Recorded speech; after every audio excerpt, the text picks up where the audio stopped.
Bismillahirrahmanirrahim. Assalamualaikum warahmatullahi wabarakatuh. Waalaikumsalam warahmatullahi wabarakatuh.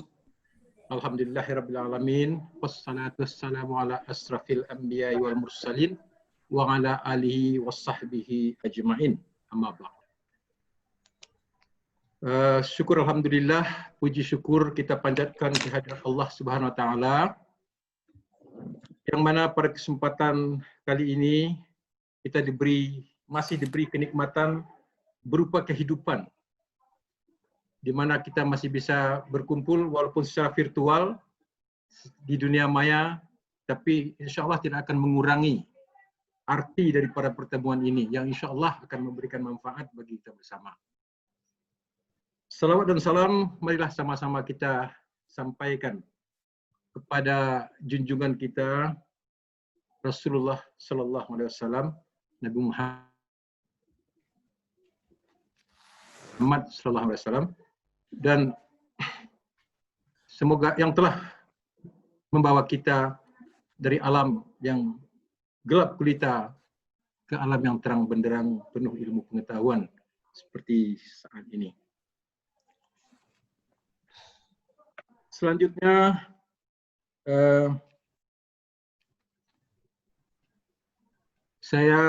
kami mengucapkan terima kasih yang sebesar-besarnya, terutama kepada Bapak pembicara utama kita, yaitu Bapak Irsal Ferry Idrus, Datuk Lelo Sampono, Sarjana Hukum, Ketua 2 LKAM Provinsi Sumatera Barat,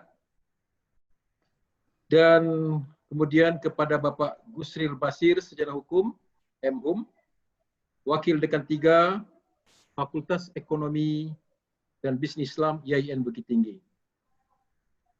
Dan dua penanggap atau invited speakers, yaitu Bapak Dr. Miswardi, Sarjana Hukum, MHUM, Wakil Rektor 3 Bidang Kemahasiswaan, Alumni dan Kerjasama IAIN Bukit Tinggi, serta Bapak Ali Rahman, Sarjana Hukum, MHUM, Dosen Tetap Fakultas Ekonomi dan Bisnis Islam IAIN Bukit Tinggi.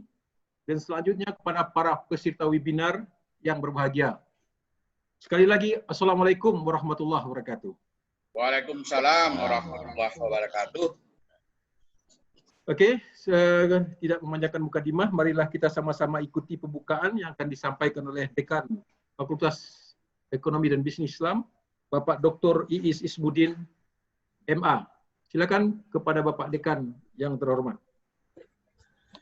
Baik, terima kasih.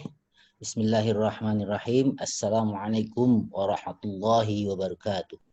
Waalaikumsalam warahmatullahi wabarakatuh. Alhamdulillahi wa kafa, wassalatu ala rasulihil mustafa, wa ala alihi wa sahbihi ahli sidqi wal wafa.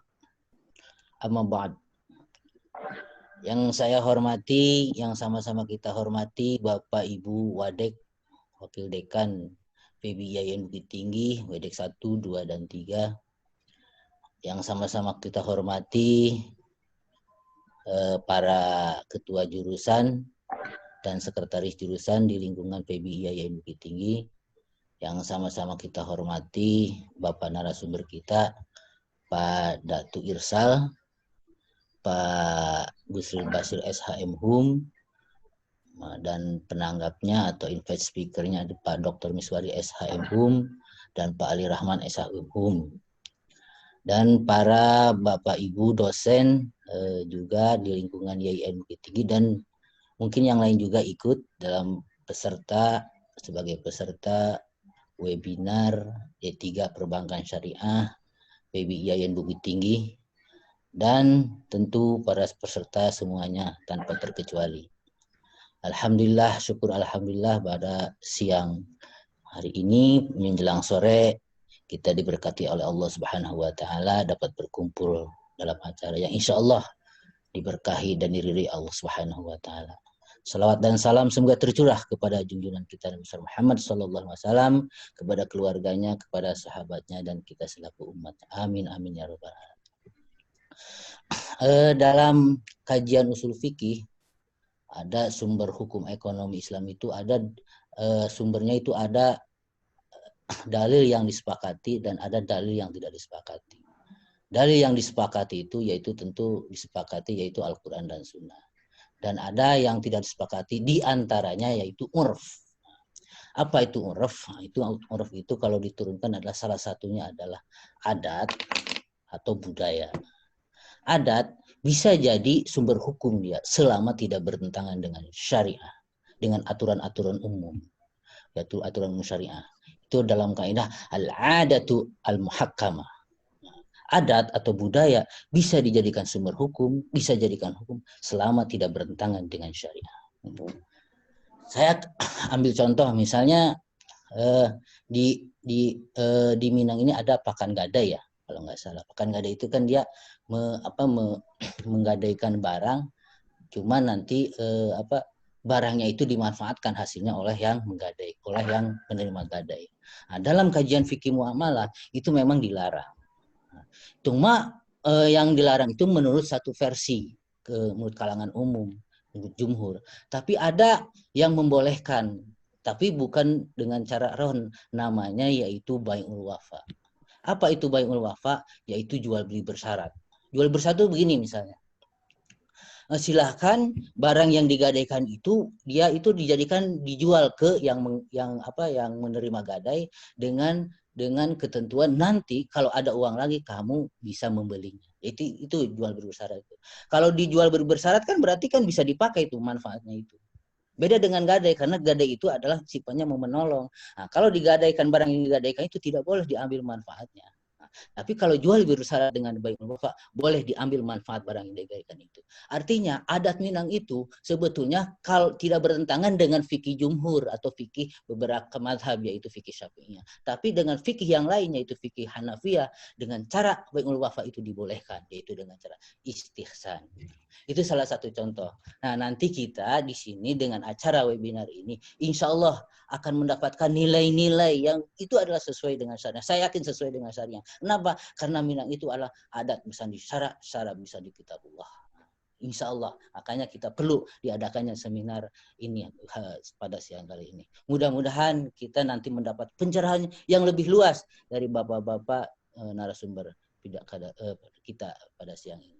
Mungkin itu sebagai pengantar dan mari kita dengan mengharapkan ridho Allah, rahmat Allah, syafaat Allah, maka webinar D3 Perbankan Syariah FEBI IAIN Bukit Tinggi dengan mengucapkan Bismillahirrahmanirrahim dibuka dengan secara resmi. Mohon maaf atas segala kekurangan. Wabillahi taufiq wal hidayah. Wassalamualaikum warahmatullahi wabarakatuh. Waalaikumsalam. Waalaikumsalam warahmatullahi wabarakatuh. Terima kasih banyak kepada Bapak Dr. Ismuddin yang telah membuka acara webinar kita yaitu tentang nilai-nilai adat Minang dalam praktek ekonomi. Jadi langsung saja kepada Bapak narasumber utama kita, Bapak Irsal Ferry Idrus Datuk Lelo Sampono SH untuk memberikan kajiannya atau pencerahannya dalam seminar ini.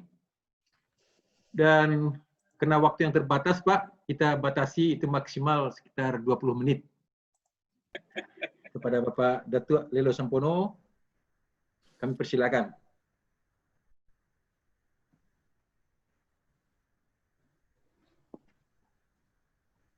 Baik, Assalamualaikum warahmatullahi wabarakatuh. Waalaikumsalam warahmatullahi wabarakatuh. Alhamdulillahirabbil alamin wassalatu wassalamu ala asyrafil anbiya'i wal mursalin wa ala alihi wa ashabihi rasulillah ajmain. Amma ba'du. Pertama yang saya hormati Pak Dekan, seterusnya Bapak Dr. Miswar, Pak Gusir Basir, Ibu sudah tadi, kemudian jangan kita Pak Sultan Pamenan tadi. Sultan Pamenan ya. Pertama-tama mari kita memanjatkan puji dan syukur kepada Allah SWT karena berkat izin dan perkenannya. Alhamdulillah pada siang berbahagia ini kita dapat hadir bersama-sama di webinar ini. Meskipun kita berada berjauhan tapi secara fisik jauh, tetapi kita berada dalam konteks yang sama, yaitu melalui dunia maya gitu. Tidak lain bukan dalam rangka melaksanakan salah satu diskusi lah, kajian tentang nilai-nilai adat Minangkabau di dalam praktek ekonomi. Selanjutnya salawat dan salam tidak lupa pula kita kirimkan buat junjungan kita Nabi besar kita Muhammad sallallahu alaihi wasallam. Allahumma shalli Muhammad wa ala Muhammad. Beliau adalah contoh tauladan yang baik bagi kita dalam membina hidup, baik hidup pribadi, hidup berkeluarga, hidup bermasyarakat. Di mana beliau meninggalkan pedoman hidup buat kita Al-Quran dan Sunnah.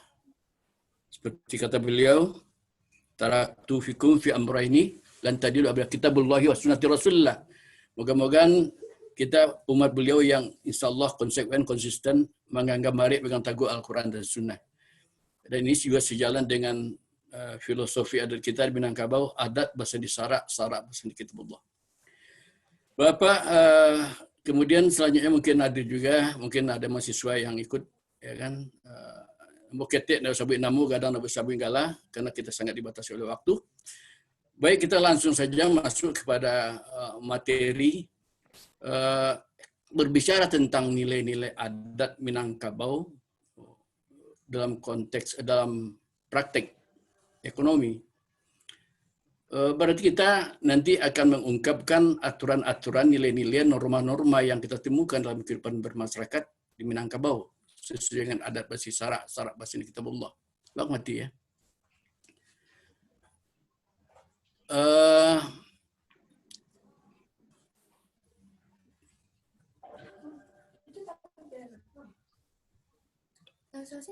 Jadi bicara tentang nilai, Pak. Kita sudah tahu nilai itu adalah satu konsepsi yang secara eksplisit maupun implisit ya milik seseorang atau satu kelompok sosial etnis seperti Minangkabau tentang sesuatu, dan sesuatu itu berharga, sehingga sesuatu itu karena berharga ikut mempengaruhi seseorang atau masyarakat itu dalam mengambil suatu menjadi alat atau tujuan untuk mengambil suatu tindakan dalam hidup bermasyarakat. Itu yang nilai. Kemudian yang adat Minangkabau, adat itu adalah pedoman dan pegang hidup kita di Minangkabau, yang istilah kita Minangkabau, siang kita potong kek, malam kita bakalang. Kita ganggam, mari kita pegang taguh. Ya kan? Di dalamnya berisi nilai-nilai, norma-norma, aturan-aturan yang harus dipatuhi dan taati oleh Minangkabau. Kalau orang Minangkabau patuh dan taat kepada adat, ya kan, insya Allah akan terwujud apa yang dicita-citakan adat. Itu hidup yang berbahagia, sejahtera, yang diungkapkan dalam bahasa adat, bumi sanang padi manjadi, padi kunyang jago mopiah. Teranak bakal mambia, anak kemanakan sanang santoso, bapak kayo mande barame, dan seterusnya. Ya kan? Titik di bumi tabi. Ya. Jadi, nilai-nilai ini wajib diketahui dan dipahami oleh masyarakat Minangkabau. Dan ditaati. Kalau setiap orang Minangkabau mematuhi, memahami, menghayati, mengamalkan nilai adat itu, insya Allah akan terwujudlah masyarakat yang kita cita-citakan, kita dambakan sesuai dengan adat bahasa Sarak, Sarak bahasa Kitabullah. Bapak yang saya hormati, sebelum kita masuk lebih jauh tentang nilai-nilai adat Minangkabau dalam praktek ekonomi, ada beberapa ciri khas dari Minangkabau dengan adatnya yang itu merupakan ciri khas yang membuat Minangkabau berbeda dengan etnis lain yang ada di Nusantara ini. Kita tahu Minangkabau adalah masyarakat yang satu-satunya menganut kekerabatan matrilineal. Di Sabang sampai Merauke yang menganut matrilineal hanya Minangkabau, ya kan? Yang di dalam konteks adat disebut basuku ke ibu, babanso ke bapak, basoko ke mama, ya kan? Masyarakat matrilineal karena dia khas, adatnya, budayanya juga beda Pak dengan bangsa lain. Nah, ini yang harus kita pahami pertama. Kemudian berikutnya, adat Minangkabau itu adalah pengetahuan sosial yang tidak dikodifikasikan, tidak ada bukunya, tidak ada kitabnya. Makanya susah bagi kita, terutama bagi generasi muda, untuk mengetahui dan memahami adat, karena tidak ada kitabnya, tidak ada bukunya.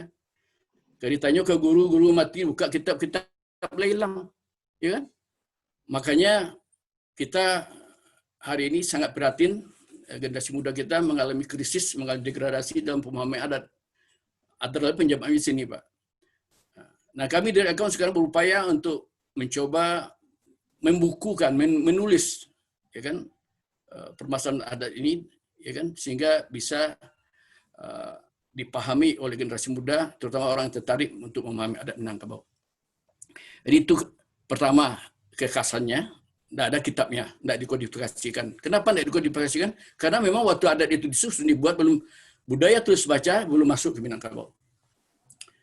Berikutnya kedua, aturan-aturan adat tersebut, ketentuan-ketentuannya, nilai-nilainya, normanya itu dihimpun di dalam suatu kaidah adat yang disebut di Minangkabau namanya pepatah, petiti, mamang, bidal, pantun, dan gurindam adat. Jadi kalau kita ingin memahami adat, menghayati dan mengamalkan adat Minangkabau, mau tak mau kita harus mengetahui pepatah, petiti, mamang, bidal, pantun, dan gurindam adat. Itu yang pertama. Setelah kita ketahui, yang kedua, adat itu bahasa pepatah petiti itu bahasanya kias, Pak. Kie. Ya. Bahasanya indirect. Tidak bisa dipahami secara langsung. Malangka di ujung kari, basilik di pegah padang kejadat. Katu selalu baumpama rundiang selalu berkiasan. Di orang Minangkabau selalu berkie ngecek. Ya kan? Jadi kalau kita memahami pepatah petiti, pantun, bidal di Minangkabau, itu tidak bisa kita tafsirkan menurut logika semata. Tetapi harus kita tafsirkan sesuai dengan metode berpikir Minangkabau. Kita harus tahu ana raso, ana periso, ana malu, ana sopan, anan eryang, ana gendang. Ya kan? Nah, ini yang susah kita sekarang.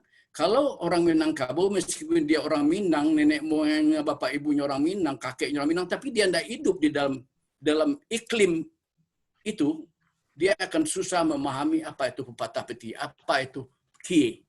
Nah, jadi ini kesulitan kedua, Pak. Kemudian kalau kita pahami dengan logika, dia akan bertentangan logika. Contoh, duduk seorang sampi-sampi, duduk bersama walapang-lapang. Itu tidak makan logika, Pak. Menurut logika, duduk seorang tu lapang, duduk bersama tu sampi. Tempi di hati, tak kurang di luar. Menurut logika kita, yang tempi itu ya di bawah. Tak kurang itu di dalam, di Minangkabau enggak. Kandu badan tinantiang, tagang bajel-jelo, sampi lalu lunggah petokok, ingik-ingik nanti hati, bawa mengimpuk. Nah, ini banyak. Nah. Jadi, untuk memahami kaedah-kaedah adat, ya, itu kita harus memahami metode berpikir Minangkabau. Kita harus memahami an, raso, periso, malu, dan sopan, dan gendang. Kemudian kekhasan berikutnya itu, adat Minangkabau itu basandian ke sara. Ya. Aturan adat, dasarnya sara. Ya. Kita mengetahui di sejarah, kan ada yang mengatakan Islam itu masuk Minangkabau ada ngecek abad ke-7, ada ngecek abad ke-8. Kita ambil salah satu lah, umpamanya abad ke-7. 7 abad sebelum Islam masuk Minangkabau, adat belum bersandikan sara, adat baru bersandi kalua waktu itu. Alua yang benar, yang benar menurut adat waktu itu.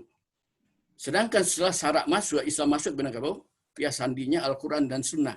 Maka sebut adat bersandi sara basandi kitabullah.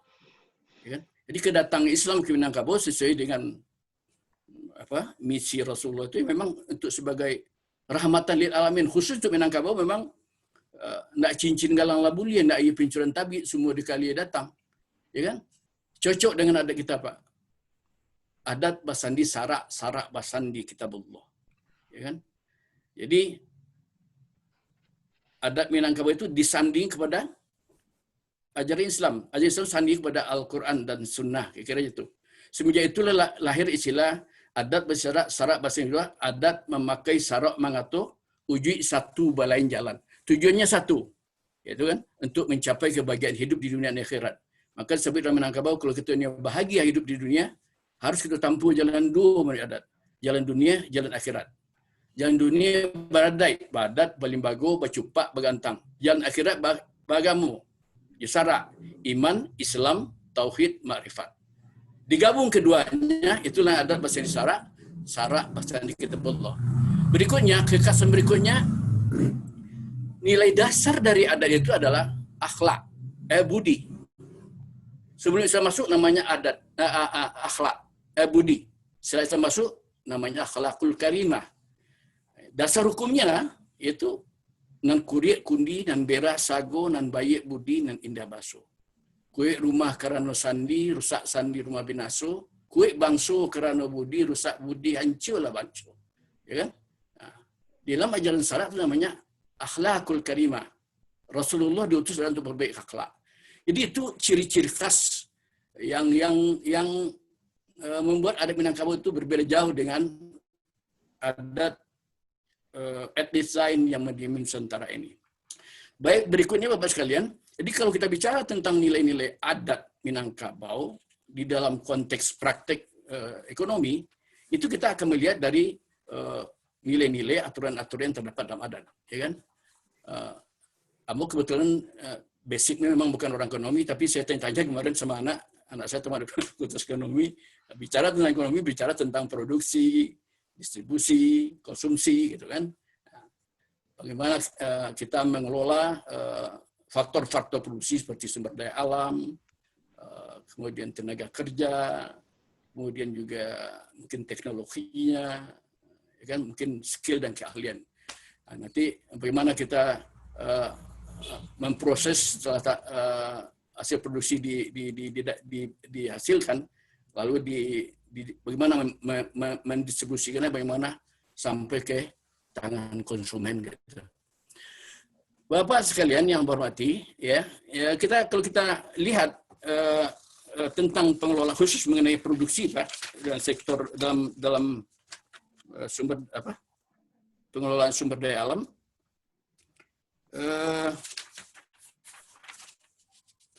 aturan-aturan Minangkabau yang terkait dengan ini, yaitu ada mengatakan sasuke dua balik tayi dicupak mengko digantang, naluna ditanam bani nang kare dibuat ladang, sawah berbidang di data, ladang berbidang di ladang, banda baliku balik buki, menurut buki. Tambilang basi orang tutu, ya kan? Nam banca pala petiak, ganang ketabe ikan, tambang batu ke tambang ami, ke sawah babungu ampiang, ke lawik babungu karang, karimbo babungu kayu, dan seterusnya. Jadi di dalam pengelolaan artinya di dalam pengelolaan sumber daya alam di Minangkabau itu yang diperhatikan oleh masyarakat Minangkabau secara tradisional itu adalah pertama harus dilihat dulu kondisi tanahnya, lahannya, ya kan?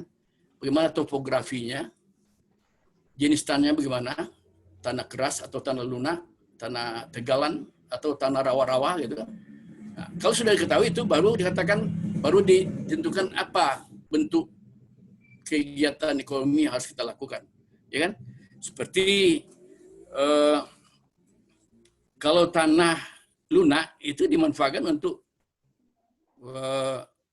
bertanam padi atau areal persawahan. Kalau tanah itu tanah keras itu untuk ladang, ya kan? Ladang bidang dina lereng, ya kan? Banda balik kuturi buki kan itu tadi. Kemudian kalau tanah itu tanah rawa-rawa itu kita jadikan untuk peternakan biasanya. Kalau ada padang luas gitu, tegalan, itu dijadikan untuk tempat peternakan, pengembalaan sapi dan sebagainya. Kira itu yang kita tangkap dari nilai-nilai adat ya, tentang sumber daya alam. Gitu. Kemudian dalam pengelolaan berikutnya dikatakan dari kekayaan dari sumber daya alam seperti rimbo itu diperoleh hasilnya seperti kayu, rotan, ya kan, madu. Kemudian dari kekayaan sungai peroleh pasir sebagai bahan bangunan. Kemudian dari kekayaan laut peroleh bunga karang seperti ikan, mutiara, dan dari sawah kita perolehlah padi, ya kan, sebagai bahan pokok kita.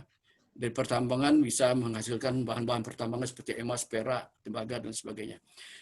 Itu mengenai sumber daya alam, Pak. Mengenai faktor produksi berikutnya tentang tenaga kerja. Dalam tenaga kerja juga demikian, karena masyarakat Minangkabau itu memang masyarakat agraris dan sifat masih tradisional, ya. Di dalam memanfaatkan tenaga kerja, menurut adat itu dipertimbangkan, dilihat situasi dan kondisi tenaga kerja tersebut, Pak, ya kan? Baru nanti ada pembagian pekerjaan sesuai dengan proporsi masing-masing, sesuai dengan keahlian masing-masing. Yang disebutkan ketentuan adat, butuh pambil lasong, nampakak pelapis badi, ya kan? Nampatah pelapis ayam, nan bingung ke disuruh-suruh, nan cadik bawayo, dan sebagainya, dan sebagainya. Jadi ada pembagian tenaga kerja sesuai dengan berdasarkan profesi, keahlian, dan ada pembagian kerja berdasarkan secara proporsional, ya kan? Gadang kayu, gadang bahan, ketek kayu, ketek bahan, ya kan? Nah, ini kalau kita kerjasama, ya kan? Gadang kayu, gadang bahan, ketek kayu, ketek bahan. Makin banyak kita invest, kadanglah pembagian kita. Tapi kalau makin kecil, ya kecil pula yang kita peroleh gitu.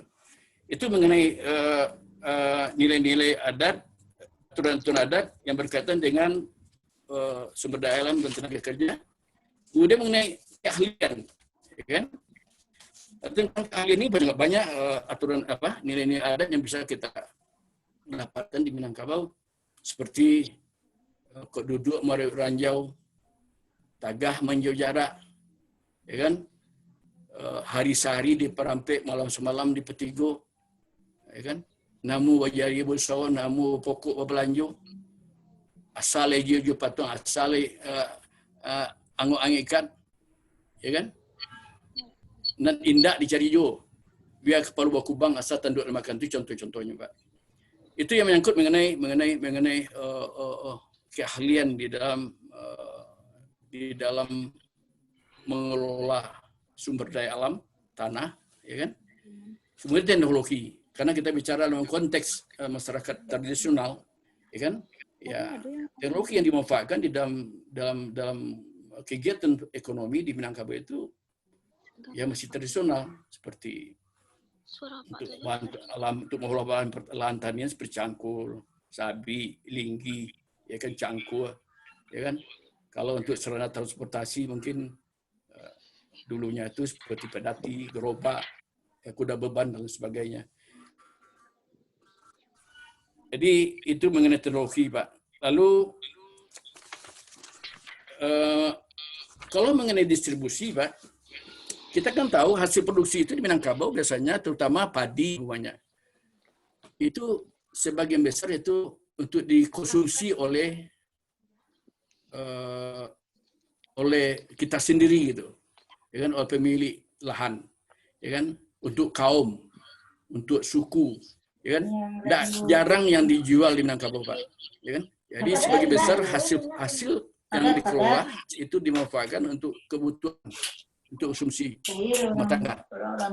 Itu ada untuk kepentingan sosial. Dari rumah gadang kita di Minangkabau, biasanya setelah padi kita panen, itu kita simpan dulu di dalam rangkiang, ya, dan penyimpanan. Ini kan termasuk distribusinya, ya, disimpan dulu baru nanti dimanfaatkan, ya kan. Nah, di Minangkabau pada umumnya setiap rumah gadang dulu punya rangkiang di tengah halaman, Pak.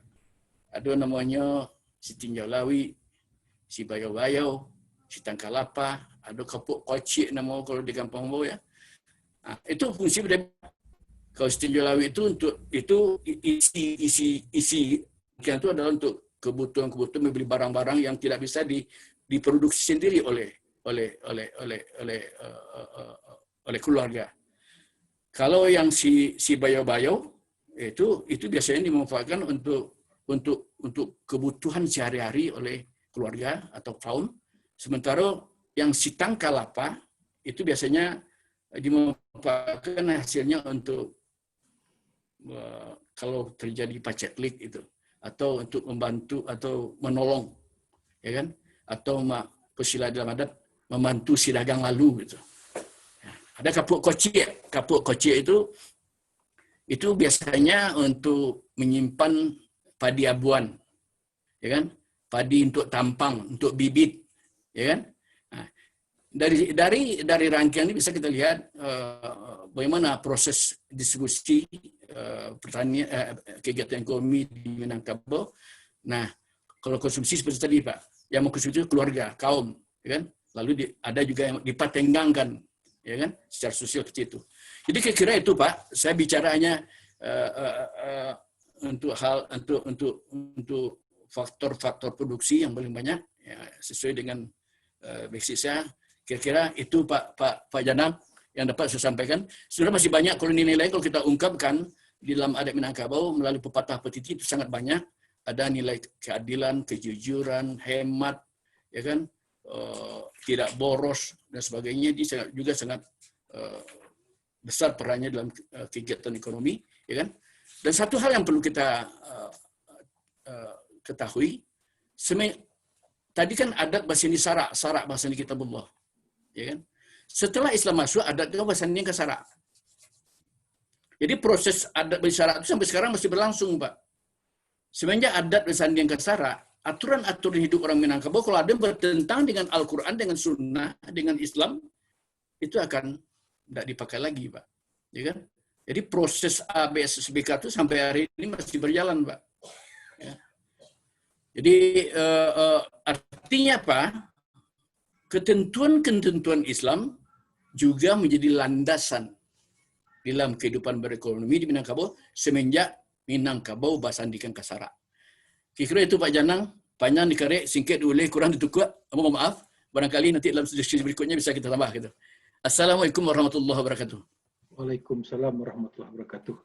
Terima kasih banyak Bapak Datuk Ridho Sempono yang telah memberikan pencerahan kepada kita yang cukup komprehensif. Itu bagaimana nilai-nilai adat bisa diaplikasikan atau diterapkan di dalam kehidupan ekonomi khususnya di Minangkabau, dan juga mungkin secara universal ini nilai-nilai ke Minangkabau juga bisa diekspor keluar, mungkin bisa juga digunakan oleh orang-orang luar Minangkabau. Karena sebenarnya nilai-nilai yang ada di Minangkabau itu sebenarnya bukanlah untuk orang Minangkabau sendiri, tapi dia juga bisa melangkah melewati batas geografis atau sosiologis masyarakat Minangkabau itu sendiri. Hal ini terbukti betapa banyak orang-orang perantau Minang yang ada di luar Sumatera Barat itu masih menerapkan nilai-nilai atau ajaran-ajaran adat di dalam kehidupannya, dalam kaitannya dengan ekonomi. Terima kasih banyak, cukup mencerahkan. Jadi sebenarnya kalau bisa saya simpulkan, kalau kita mau menggali adat Minangkabau, yang sebenarnya tidak serta-merta dihasilkan oleh nenek moyang kita, tapi saya kira itu sudah merupakan suatu penelitian atau kesimpulan akhir dari perjalanan panjang pemikiran mereka, melahirkan petatah, petitih, dan lain sebagainya, untuk bekal generasi berikutnya dalam menjalani kehidupan mereka. Sangat banyak sebenarnya. Jadi suatu peninggalan adat mungkin tidak hanya Minangkabau, seluruh etnis di dunia juga mungkin punya nilai-nilai dan adat mereka. Itu suatu peninggalan yang adiluhung. Oke, terima kasih pada Tua. Kita lanjutkan kepada Bapak Gusril Basir SHM Hum untuk juga memberikan sedikit pencerahan kepada kami tentang bagaimana nilai-nilai adat ini bisa diterapkan di dalam kehidupan ekonomi di masyarakat. Silakan Pak Gusril.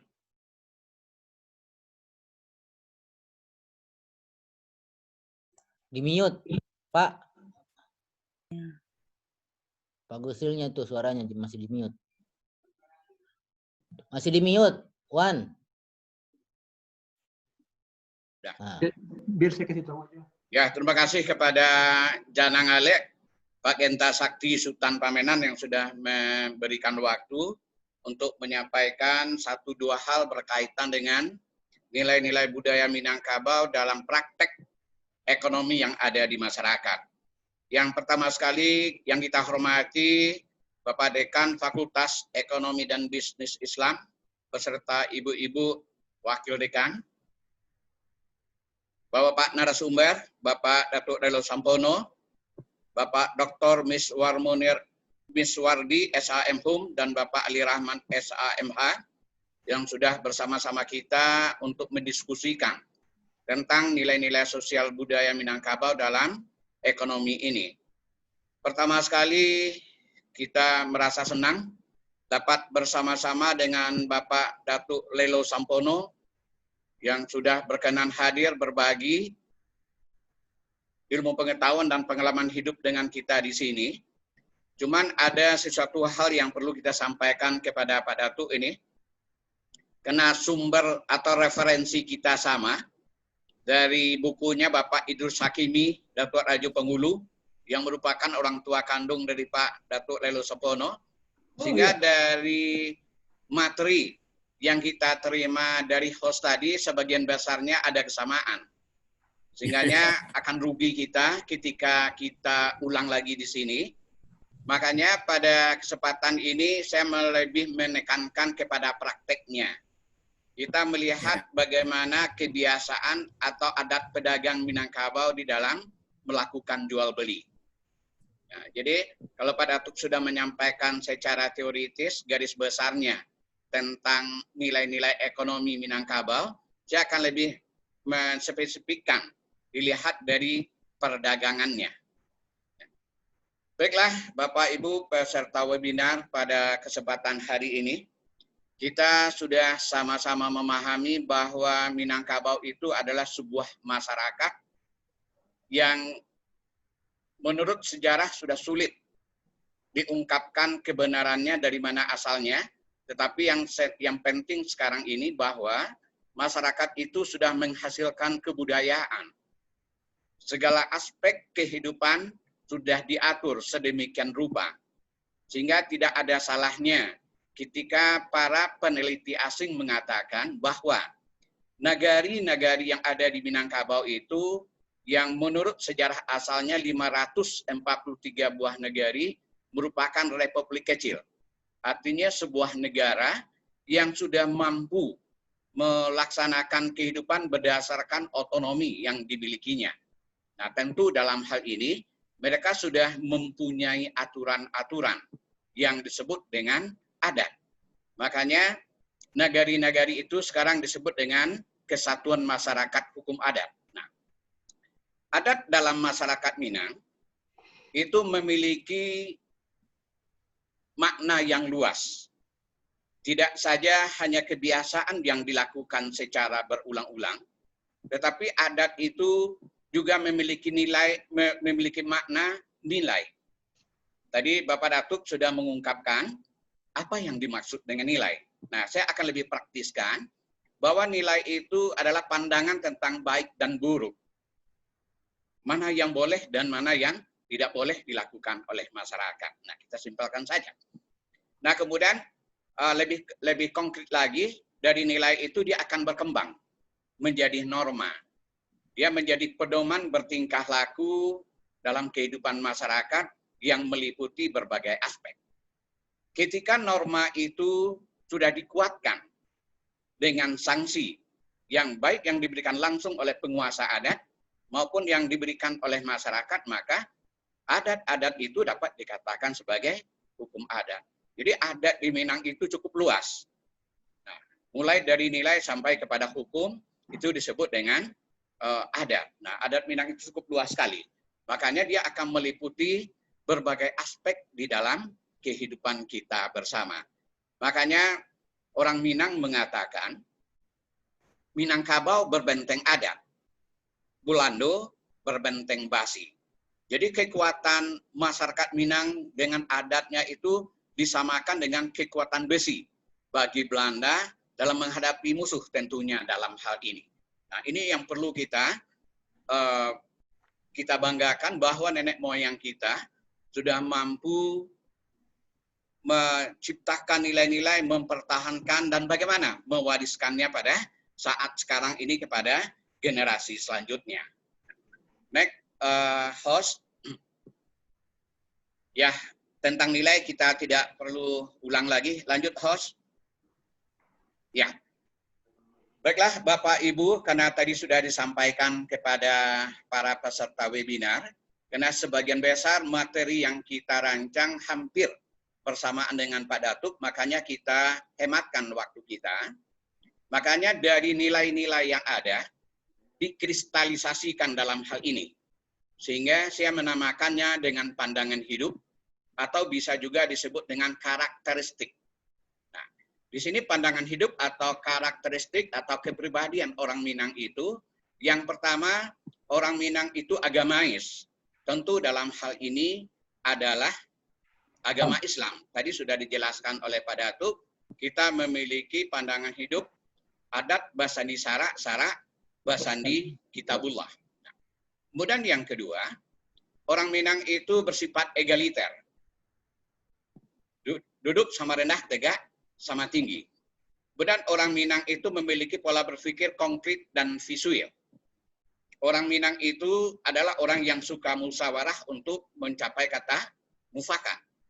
Nah, orang Minang itu mengedepankan nilai sosial dan juga mengedepankan nilai kebersamaan atau kekeluargaan. Nah, dengan pandangan hidup ini kita akan coba melakukan pendekatan terhadap kebiasaan-kebiasaan masyarakat Minangkabau dalam jual beli. Dalam hal ini kita lihat interaksi antara pedagang dan pembeli. Nah, kita lihat pandangan hidup yang agamais. Bagi seorang pedagang, dalam masyarakat Minangkabau, berdagang itu merupakan sebuah ibadah. Tidak hanya sebagai mata pencaharian semata, tetapi dia dijadikan sebagai ibadah.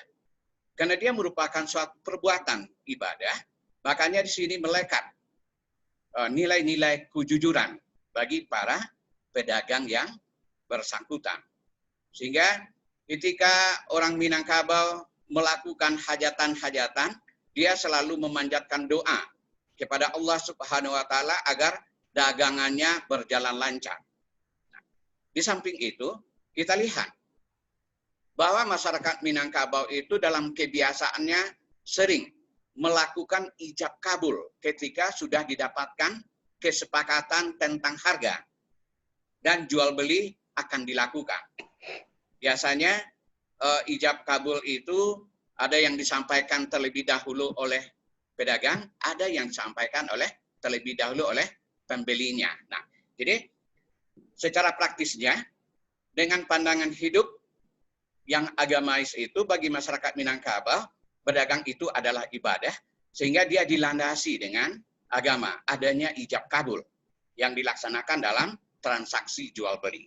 Nah, jadi apa yang saya sampaikan ini, yang pertama sekali sebagai pengalaman atau observer partisipan yang sudah dilakukan oleh saya sendiri selama 10 tahun berkecimpung dalam kehidupan berdagang ini. Yang kedua, observasi yang sering kita lakukan ketika kita melakukan jual beli di pasar. Kemudian yang ketiga, kita juga menggunakan referensi dari penelitian teman-teman kita di Sekolah Tinggi Ilmu Syariah Mana Wasalwa. Nah, apa yang kita sudah lakukan rupanya sudah dijadikan sebagai bahan ilmiah oleh teman-teman kita, ada Bu Junimar, Bu Zakaria, dan Bu Anesi, yang sudah juga meneliti tentang hal itu. Kemudian egaliter. Apa yang maksud dengan egaliter? Tadi sudah kita gambarkan secara garis besar, bahwa masyarakat Minangkabau itu duduk sama rendah, tegak sama tinggi. Dalam hal ini, dalam proses atau transaksi jual beli, tidak ada yang di atas dan tidak ada yang di bawah. Antara penjual dan pembeli itu memiliki kedudukan yang sama. Dia memiliki kedudukan yang sama. Jadi tidak ada perbedaannya, makanya kita lihat di pasar-pasar yang ada, penjual akan selalu menegur orang yang lalu lalang, singgah lapa, singgah labu, celiak lahna, celiak lama. Itu artinya dia tidak akan melihat apakah dia wali kota, orang kaya dan segala macamnya, dia akan menawarkan. Itu sifat egaliter yang dimiliki oleh para pedagang dan para pembeli. Dia akan saling menegur.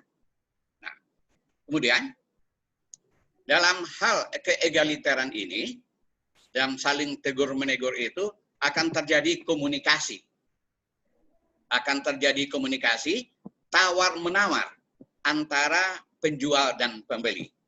Pembeli tidak bisa, walaupun dia punya barang, dia akan berbuat sekehendaknya kepada penjual, walaupun dia yang punya barang, dia tidak akan bisa berbuat sekehendaknya kepada pembeli. Begitu juga oleh pembeli. Walaupun berapapun kekayaannya, dia tidak bisa seenaknya kepada penjual, walaupun yang dijualnya adalah sayur dan segala macamnya. Jadi kesetaraan itu menimbulkan satu kebiasaan yang disebut dengan tawar-menawar. Nah, kalau kita pergi ke pasar, yang dikatakan dengan adat jual beli itu diantaranya adalah tawar-menawar. Makanya kalau orang luar pergi ke Sumatera Barat, kalau dia akan membeli barang-barang berupa cenderamata dan lain-lainnya, dia sudah tahu itu. Bahwa masyarakat Sumatera Barat itu akan menaikkan harga barangnya dari penjualan real. Karena itu sudah menjadi kebiasaan kita. Nah, jadi ada tawar-menawar, itu kebiasaan dalam jual beli ada. Nah, sekarang itu yang sudah terjadi perubahan. Nah, kemudian yang ketiga, konkret dan visual. Nah, para pedagang Minangkabau itu dia akan memperlihatkan barangnya. Silakan periksa barangnya. Nah, apakah Bapak suka atau tidak? Dia akan sampaikan kepada calon pembeli, apakah barangnya ini orisinil, apakah barangnya ini KW1 atau KW2. Nah, dia akan katakan secara terus terang, lihat barangnya. Nah, jadi kalau seandainya pembeli sudah menyepakati barangnya, karena sudah dilihat secara barulah akan terjadi penawaran. Nah, kembali lagi kepada penawaran, dari hal itulah akan ditimbulkan suatu musyawarah dan mufakat untuk ditemukan harga. Nah, jadi ini kelebihannya jual beli adat itu, adanya musyawarah untuk ditemukan kesepakatan tentang harga. Jadi kalau sudah ditemukan kesepakatan tentang harga, tentu tidak akan ada yang merasa dirugikan dan tidak akan ada yang merasa diuntungkan. Karena dalam masyarakat Minangkabau itu, jual beli itu tidak semata-mata untuk mendapatkan, untuk memperoleh keuntungan yang maksimal saja. Tetapi lebih daripada itu yang diharapkannya. Karena di sana juga ada nilai-nilai sosialnya. Ada nilai-nilai sosialnya. Mana nilai sosialnya? Nah, disinilah mengukur sama panjang, menimbang sama berat. Suka sama suka. Nah, oleh karena itu, dengan hal yang demikian, maka pedagang Minang itu mengupayakan dalam jual beli itu adanya langganan. Dia mengupayakan orang yang datang sekali, diharapkan datang kedua kali, diharapkan datang yang ketiga kali dan selanjutnya. Makanya orang Minangkabau itu dalam sistem perdagangan dia mengupayakan adanya langganan. Nah, apa manfaat langganan ini? Nah, tentu ini akan banyak sekali manfaatnya. Dan bagaimana caranya mendapatkan langganan ini? Nah, inilah yang disebut dengan adanya pandangan kekeluargaan, kebersamaan, dan komunal itu. Nah, keuntungan dari berlangganan itu yang pertama sekali tentu bagi pedagang dia akan mendapatkan konsumen yang tetap. Bagi pembeli, dia akan mendapatkan jaminan baik terhadap barang. Tentu barang kalau sudah langganan pasti akan diberikan yang baik. Tentang harga, tentu akan mendapatkan harga yang mungkin dapat dibedakan dengan yang lainnya. Nah, langganan inilah yang selalu dipertahankan oleh para pedagang. Nah, cara menemukan langganan inilah yang dikatakan dengan sifat kekeluargaan. Tagak basuku, membaga suku, tagak bakampung, bataga kampung, tagak banegari, memaga negari. Nah, jadi kalau kita mau belanja ke pasar, kita upayakan terlebih dahulu. Mana orang kampung kita yang menjual A, mana orang kampung kita yang menjual B. Nah, barangkali karena keterbatasan waktu, sebagaimana yang diungkapkan oleh Janang Adat, untuk bahan pengantar diskusi, ini dulu yang dapat kita sampaikan. Namun sebelum menutup pertemuan kita ini, saya ingin menyampaikan juga apa yang dikemukakan oleh Bapak Dekan tadi tentang gadai yang ada di Minangkabau. Nah, sebetulnya tentang gadai ini kita berbeda pandangan. Kalau ingin melihat gadai yang sesungguhnya, lihatlah berdasarkan nilai budaya Minangkabau itu sendiri. Sebab gadai itu adalah istilah yang digunakan oleh Belanda untuk mengacaukan sistem sosial yang ada di masyarakat Minangkabau. Yang pertama, dikacaukan. Adat gadai itu bukanlah sebuah jaminan hutang. Belanda menggunakan gadai dalam istilah Belandanya adalah pan. Dia itu adalah jaminan terhadap hutang bagi benda-benda yang bergerak. Sementara di Minangkabau, gadai itu bukanlah jaminan hutang. Itu yang pertama sekali. Nah, ketika gadai itu bukanlah jaminan hutang, makanya kalau kita lihat ke dokumen-dokumen tempo dulu yang menjelaskan tentang surat menyurat yang berkaitan dengan hal itu, namanya adalah salang pinjam. Nah, inilah salah satu juga pandangan hidup masyarakat Minangkabau yang disebut dengan mempunyai jiwa yang sosial. Dia tidak mengedepankan materi, dia tidak mengedepankan keuntungan dalam hal ini. Karena salang pinjam itu, si A punya uang dipinjamkan barang. Nah, dia saling pinjam bukanlah sebagai jaminan hutang. Kalau dia sebagai jaminan hutang, itu hanyalah pikiran kita yang sudah dirubah oleh pengaruh Belanda yang ada di Minangkabau yang ingin merusak sistem sosial itu. Di samping gadai yang merusak sistem sosial, kita juga mengenal adanya Pangulu Babi Sului. Mungkin Pak Datuk juga sudah paham itu, Pangulu Babi Sului itu. Nah, Pak Datuk diangkat menjadi Pangulu kan berdasarkan adat. Tetapi Belanda mengangkat Datuk dengan SK-nya yang disebut dengan Bisului. Jadi itu yang perlu kita luruskan apa yang disampaikan oleh Pak Dekan. Lihatlah gadai yang ada di Minangkabau itu berdasarkan nilai sosial budaya Minangkabau. Barangkali itu yang dapat kami sampaikan. Terima kasih atas perhatiannya. Mohon maaf atas kekurangan. Billahi taufik wal hidayah. Assalamualaikum warahmatullahi wabarakatuh. Waalaikumsalam warahmatullahi wabarakatuh. Terima kasih banyak kita ucapkan kepada Bapak Gus Rizal Basir atau Wan, Sarjana Hukum MHUM, yang telah menambahkan, memperkuat apa yang telah disampaikan tadi oleh Nyak Datuk kita, Datuk Lelo Sampono. Ada satu hal yang menarik yang perlu kita garis bawahi di sini adalah ungkapan yang luar biasa, Minangkabau bebenteng adat, Bulando bebenteng basi. Jadi di sini kita bisa melihat betapa pentingnya, betapa kuatnya adat Minangkabau. Kalau itu kita gali dan kita amalkan, kata orang, harus selalu diperbaharui. Lapuk-lapuk dikajangi, usang-usang diperbaharui. Ya. Jadi sebenarnya dalam adat Minangkabau memang sangat banyak yang tersimpan ajaran-ajaran yang luhur yang sangat bisa digunakan, diaplikasikan walaupun di zaman milenial seperti sekarang ini. Sayangnya banyak yang melihat bahwa orang yang pintar adat itu adalah orang yang pintar berpetatah petiti atau berpesambahan. Terbatas sampai di situ. Sementara nilai-nilai adat, nilai-nilai adiluhungnya itu terlupakan. Contohnya seperti kata Bazir, siu-siu tang tumbuh takasian dari negari Allah. Biu-biu menjunjung lantai, lantai dijunjung bilang-bilang, siu-siu membau sansai, sansai membau badan hilang. Kalau itu dipelajari, maka orang Minangkabau akan sangat hati-hati. Dan tidak akan ada satupun orang Minangkabau yang mubazir. Yang dalam teori ekonomi juga disebut efektivitas, ya, atau efisiensi. Ya, sebenarnya sangat banyak. Jadi sangat bisa kita bandingkan bahwa adat kita adalah benteng sama dengan Belanda yang punya benteng yang berupa besi.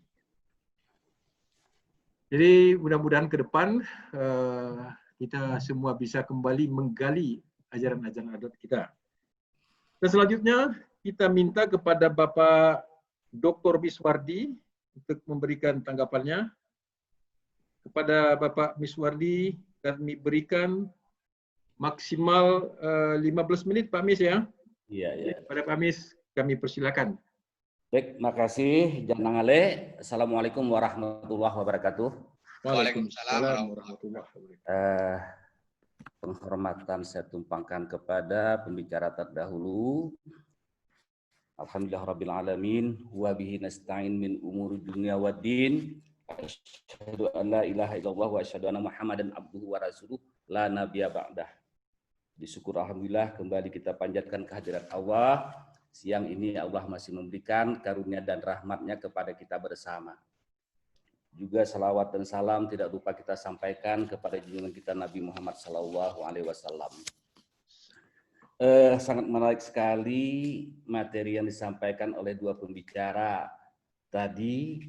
Pada prinsipnya saya sangat setuju dan sangat sependapat dengan apa yang dua materi sampaikan tadi.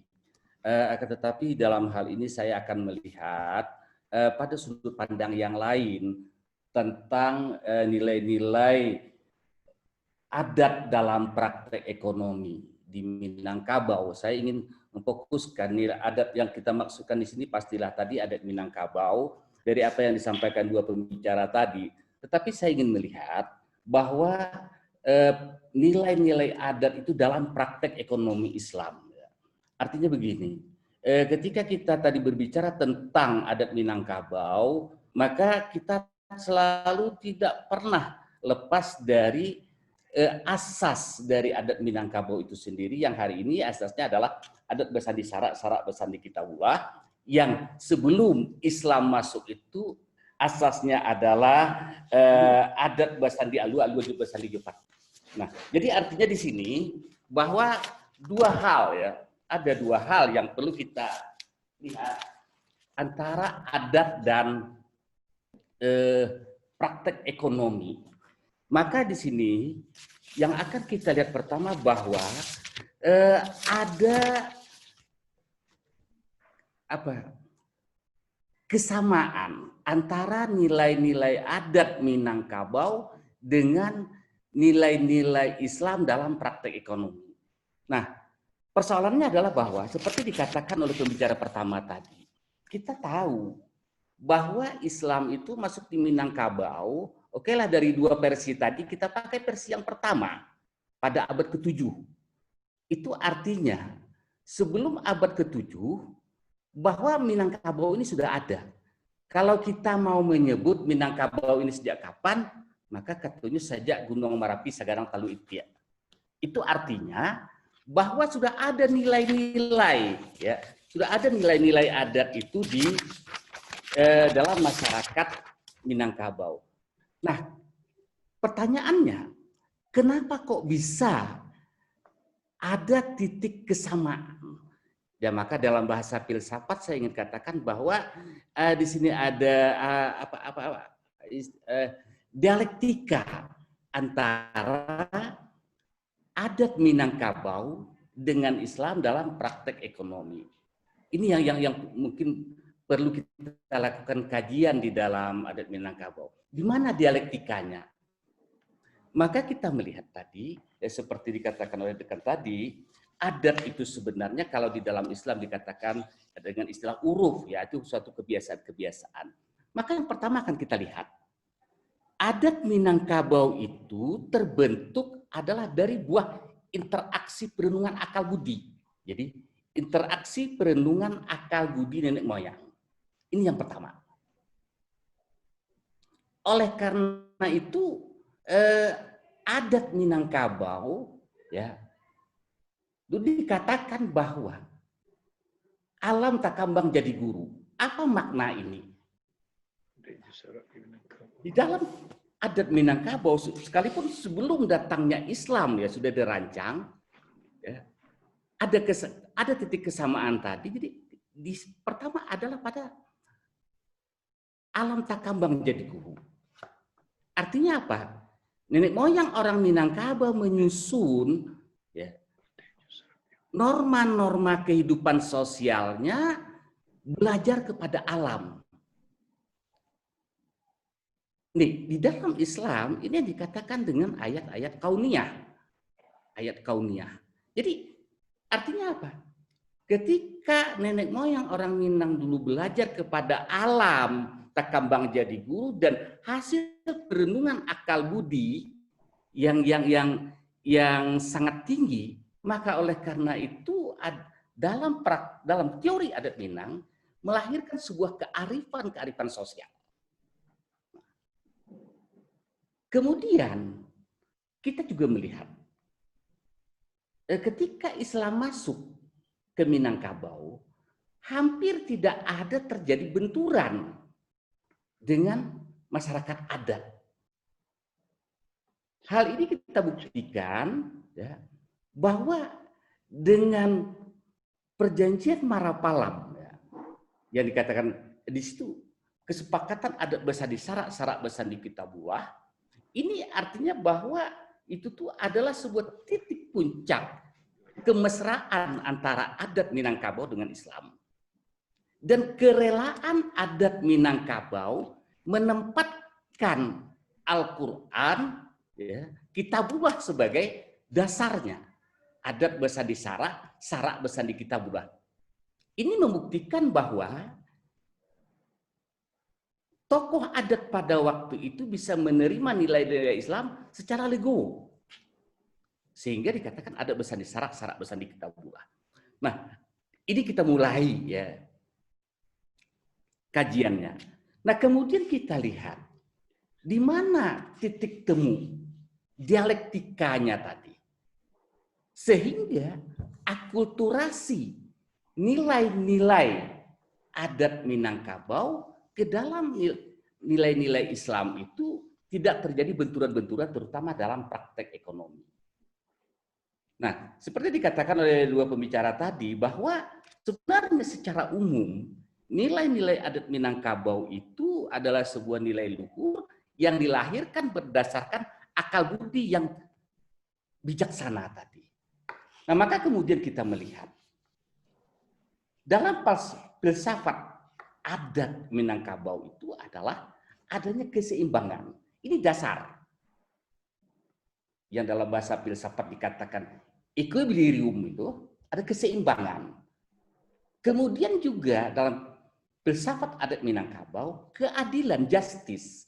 Ini dua hal yang sangat-sangat menjadi prinsip, ya. Terutama ini dalam prinsip ekonomi dalam masyarakat Minangkabau, dan ini juga adalah sesungguhnya kemudian adalah prinsip dalam ekonomi Islam. Jadi keseimbangan dan keadilan. Dan ini di dalam masyarakat adat Minangkabau jauh sebelumnya sudah ada. Jadi berdasarkan kepada akal budi yang luhur tadi. Nah, jadi prinsip keseimbangan dan kemudian ada lagi prinsip keseimbangan, prinsip kesederhanaan, hemat, menjauhi pemborosan-pemborosan. Ini adalah falsafah adat Minangkabau dalam praktek-praktek ekonomi. Nah, di mana kita bisa buktikan itu, ya, bahwa itu ada sebelumnya dalam masyarakat adat itu kita bisa melihat, ya, di dalam itu kita lihat dalam dalam istilah dalam mamangan adat itu disebut balabi anca-anca bakurang sio-sio. Diagak mako diagih, dibalik mako dibalah.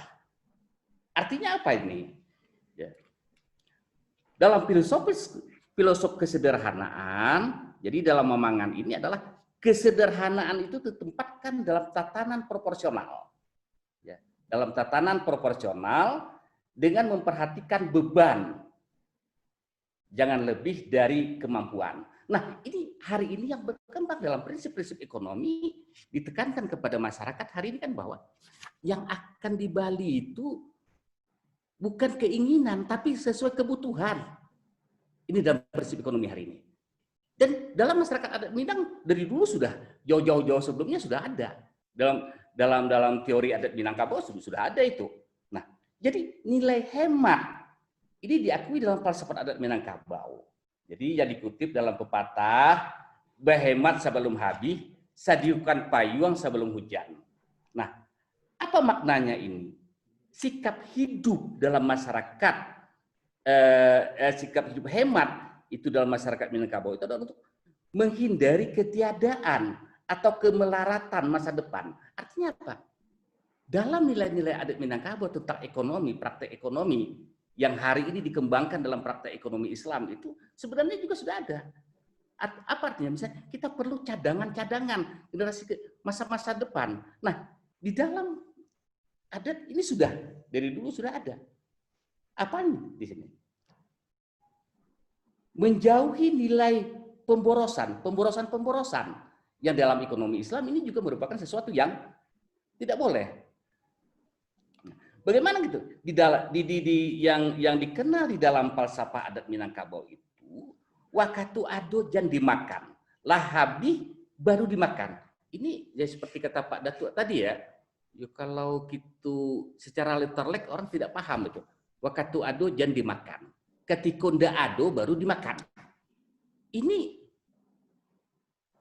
jauh sebelumnya dulu sudah dicanangkan dalam nilai-nilai adat. Artinya apa? Bajago-jago, hidup hemat untuk cadangan-cadangan ke depan. Jadi artinya tidak dihabiskan begitu saja ketika ada dihabiskan saja, tapi harus kita ada simpanan. Ketika tidak ada lagi nanti baru itu yang kita makan, itu maknanya. Nah, jadi ini kita lihat juga. Ketika tadi dalam dalam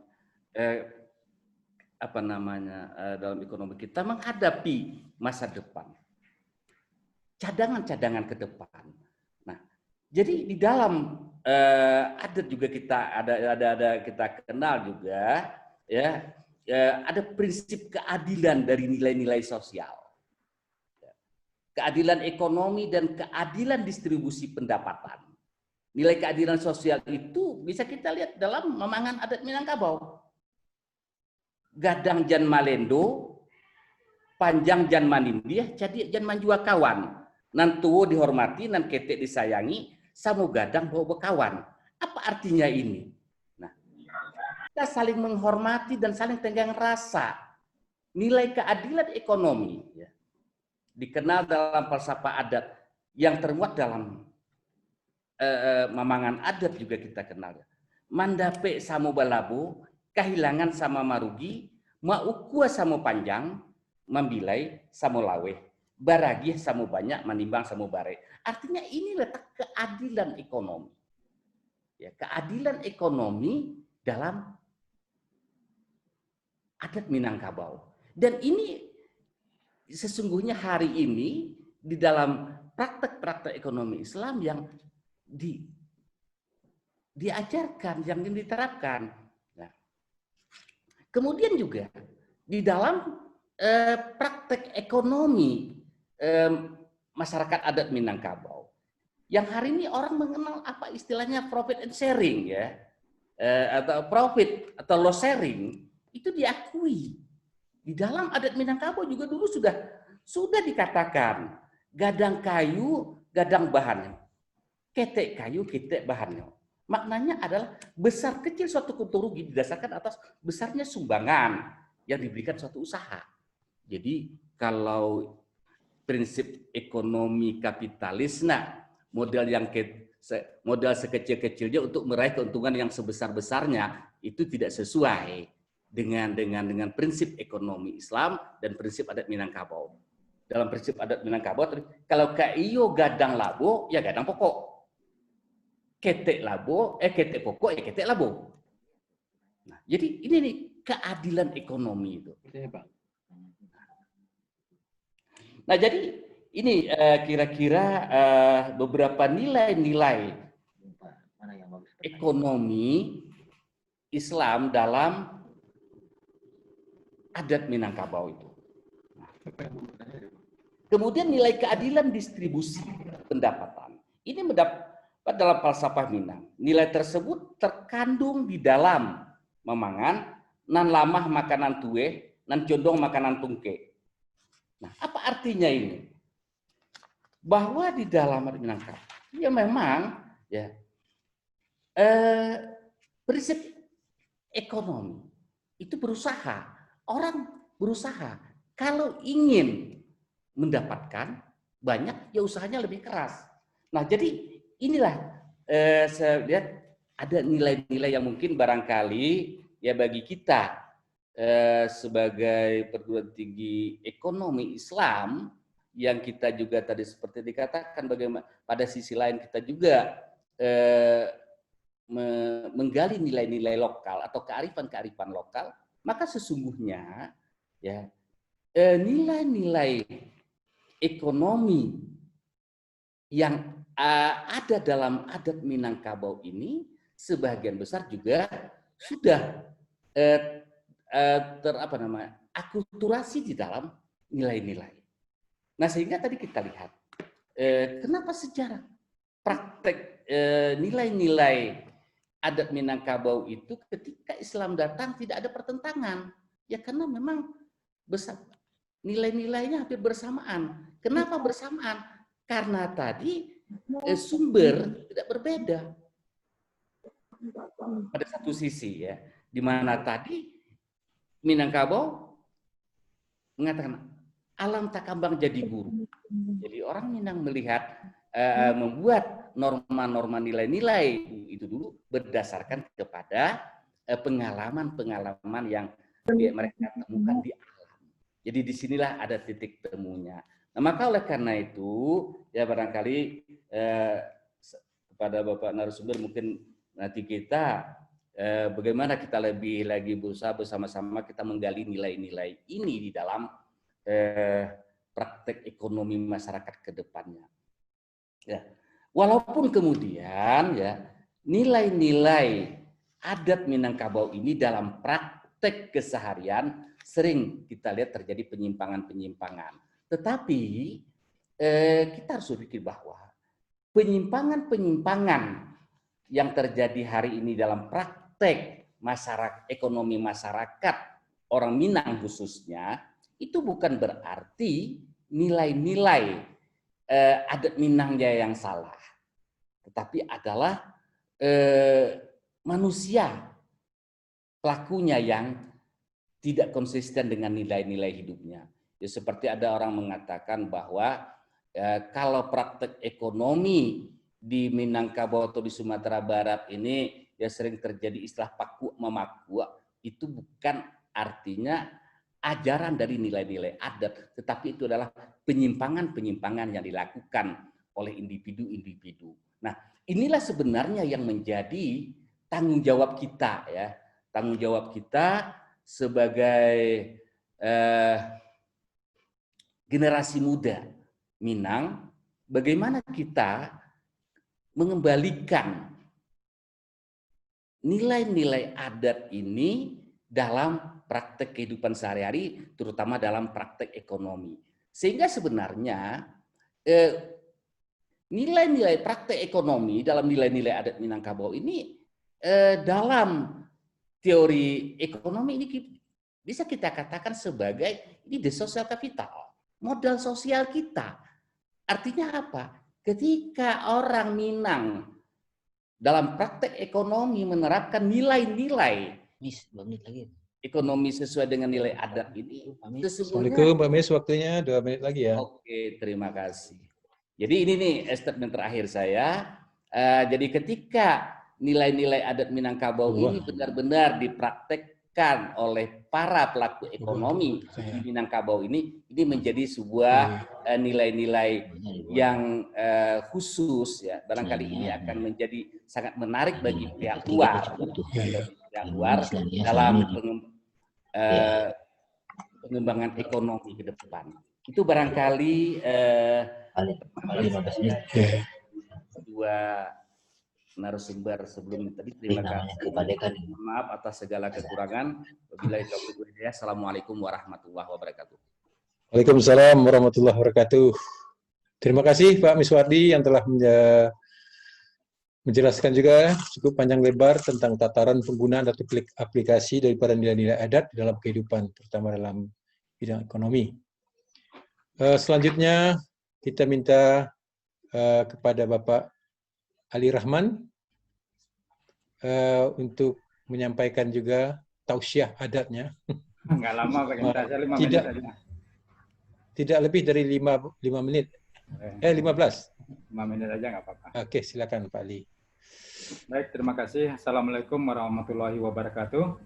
Waalaikumsalam. Hamdan kasiran wa syukurillah, asyhadu an la ilaha illallah wa asyhadu anna Muhammadan abduhu wa rasuluhu la nabiyya ba'da. Amma ba'du. Bapak Datuk Irsal Peritus, Datuk Lelo Sampono yang saya hormati. Sangat gembira sekali kami bisa berhadapan di ruang ini, ruang dunia maya ini, Pak Datuk. Saya terakhir bertemu dengan Bapak orang tua dari Pak Datuk ini waktu menyusun 1000 petata petiti adat di Hotel Treva di Jakarta. Itu terakhir kalinya Pak Datuk. Iya. Waktu menyusun. Saya tidak tahu apakah jadi kitab itu atau tidak. Kalau ada mohon nanti dibuktikan.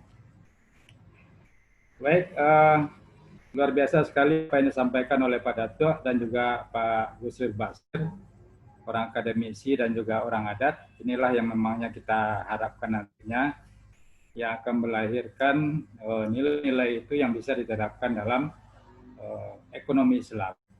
Tapi sebelumnya saya ingin melihat sedikit, merelai sedikit, mengaji dari alif, babilang dari aso, naiknya dari panjang, turunnya dari tanggo. Kan gitu Pak Datuk. Tadi kita membahas mengenai perkembangan perekonomian Islam, nilai-nilai Islam dan adat Minang itu dalam praktek, tentu kita tidak terlepas dari adanya yang dinamakan dengan istilahnya negosiasi identitas. Negosiasi identitas antara kaum adat dengan kaum agama. Ada 4 tahapan terjadinya negosiasi identitas antara kaum adat dengan kaum ulama. Dan negosiasi yang kedua itu baru bertemu antara kaum adat dengan kaum agama semenjak adanya yang katakan dengan Syekh Burhanuddin setelah dia belajar ke Aceh, Beberapa Singkil. Dan pada saat itulah Raja Minangkabau pertama itu baru masuk Islam. Kalau saya nggak salah itu Raja Alif ya pada itu ya. Di sana baru terjadinya yang namakan dengan negosiasi identitas. Dan negosiasi identitas itu berlangsung terus-menerus sampai sekarang. Pada awal itu yang puncaknya negosiasi itu adalah seperti yang sampaikan tadi di Bukit Marapalam. Sehingga ada kesepakatan adat pesan di Sarak pesan di Kitabullah. Di sanalah mulainya nilai-nilai Islam itu diakui dalam tataran masyarakat hukum adat.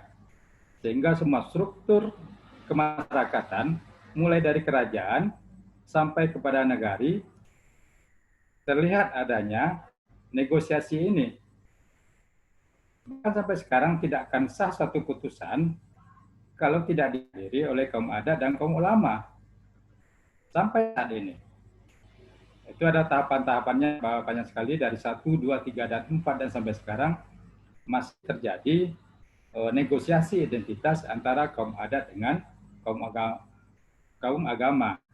Terakhir kita lihat ya pada itu banyak dia bergelar datuk tapi dia juga seorang ulama. Memang terjadi negosiasi identitas sampai pada saat sekarang ini. Kemudian karena tadi juga disampaikan bahwa adat Minang itu penuh dengan kiasan yang jelas adalah Budi. Karena berkias, mungkin saya generasi kedua nih Pak Datuk. Seperti yang dikatakan dalam pepatah itu, kulit maynya ditimpo galo-galo, gitu Pak Datuk ya. Batin ditimpo si galo-galo. Dalam hakikat kulit maynya ditimpo batin. Kulit maynya ditimpo batin. Hakikat itu loh, dalam layi ada batin. Yang batin bagi hakikat pulau. Batin itu ada hakikat pulau. Nah, ini makna yang paling dalam menurut saya. Di dalam layi itu memang ada batin, tapi dalam batin itu ada juga hakikat. Nah, ini yang terlupakan. Itu yang kata Pak Mis tadi, alam terkambang jadi guru. Sunnatullah kalau dalam bahasa Islamnya. Menunggu dengan alam, atau bahasa canggihnya sekarang ada universe. Nah, itu menyatu dengan universe yang ada sekarang. Kan itu yang pola yang coba kita lihat kekinian. Kemudian dalam konteks perekonomian, saya belum melihat bagaimana kalau nilai-nilai tadi, nilai-nilai adat yang sudah dibangun oleh nenek moyang kita itu, termasuk yang dicontohkan oleh Pak Datuk, rangkiang tadi, ada rangkiang si Bayau-Bayau, rangkiang si Tinjau Lawe, dengan fungsinya masing-masing, apakah tidak bisa diterapkan dalam kehidupan perekonomian sekarang. Contohnya bisa nggak ulayat itu atau harta ulayat kaum itu dijadikan berupa saham untuk membangun perekonomian satu negari. Maka satu Minang. Yang ayahnya boleh diambil, yang apa kan tidak berarti kan gitu, ada. Ya. Kalau Ramadhannya kita membayar komisi boleh diolah tapi jangan dihabiskan. Nah, yang hilang. Sehingga nanti kalau istilahnya kudo pai pelano tinggal, kan ada istilah-istilah seperti itu. Saya kira itu perlu ada demodernisasi pada tingkat kekinian yang ada sekarang ini. Itu yang menurut saya yang perlu kita pikirkan. Kembali tadi adanya negosiasi identitas tadi, persoalan yang timbul pada hari ini, contohnya masalah warisan. Kasus Sambang Mukhtar kan itu yang terakhir pada tua. Sehingga terjadilah negosiasi. Kalau kita berbicara warisan mengenai pusako tinggi, maka diselesaikan menurut hukum adat Minangkabau. Kalau dia pusaka rendah atau pencarian, maka diselesaikan menurut faraid hukum Islam. Tapi dalam prakteknya, timbul persoalan tadi Pak Gusri sudah menyampaikan, nggak ada tadi, sehingga dengan adanya negosiasi identitas tadi, beralih kepada salang pisalang, pinjam meminjam. Itu disampaikan oleh Pak Gusri tadi. Namun bagaimana halnya kalau seseorang dia meminjamkan emas dan pihak yang B, yang kaum itu meminjamkan juga sawahnya. Sementara sawahnya ini adalah tanah ulayat atau sawah ulayat. Ini persoalan. Ketika si A yang mempunyai emas ingin meninggal, karena biasanya salang pesan itu puluhan tahun sudah meninggal sampai ke ahli warisnya. Bahkan yang punya sawah pun tidak bisa mengembalikan karena banyaknya emas itu. Itu rata-rata terjadi semuanya, baik di tanah datar maupun daerah-daerah lain. Tidak bisa dia mengembalikan. Kalau gadai seperti tadi kan menabui, ini tidak. Dia akan mengembalikan emasnya, kemudian si B akan mengembalikan sawahnya. Tidak mampu lagi dia membayarkan. Dan ini persoalan ini terkatung-katung semuanya. Itu contohnya persoalan-persoalan yang ada di masyarakat yang kekinian. Jadi menurut hemat saya memang harus adanya kolaborasi dan juga harus adanya modernisasi terhadap cara-cara perekonomian yang selalu dituangkan oleh nenek moyang kita kepada kekinian ini. Dan ini mungkin bisa kolaborasinya antara akademisi dan juga tokoh-tokoh adat dan tokoh ulama yang ada. Artinya sifatnya sekarang itu adalah action. Doa itu adalah action. 99% itu ikhtiar, 1% yang daya doa. Saya kira itu statement yang terakhir, dan ini merupakan langkah awal pada tua atau dari Elkam dan juga dari kampus. Saya kira kami kampus pun akan siap untuk hal-hal yang demikian. Saya kira cukup 5 menit menanggapi Pak Genta karena sudah banyak di chat yang ingin bertanya nih pada tua antusiasnya. Saya kembalikan kepada Janang. Banyak maaf bila taufiq hidayah. Assalamualaikum warahmatullahi wabarakatuh.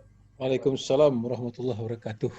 Terima kasih pada Pak Ali Rahman yang telah menanggapi. Dan satu hal yang perlu kita garis bawahi di sini adalah bahwa menurut Pak Ali Rahman bahwa adat itu perlu kita berdayakan dengan menggalinya dan membawanya kepada alam kekinian.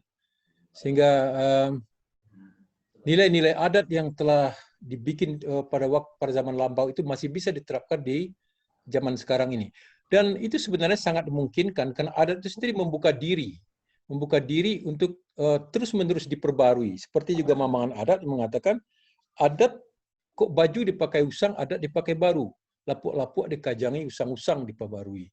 Jadi tetap saja ada kemungkinan atau membuka peluang bagi kita untuk terus menggali adat untuk bisa kita sesuaikan dengan zaman. Dan saya sangat tertarik tadi bahwa adanya usul bahwa tanah ulayat itu sebenarnya harus diberdayakan diberdayakan untuk nilai-nilai ekonominya. Jangan dibiarkan lahan-lahan itu tidur dan tidak menghasilkan apa-apa.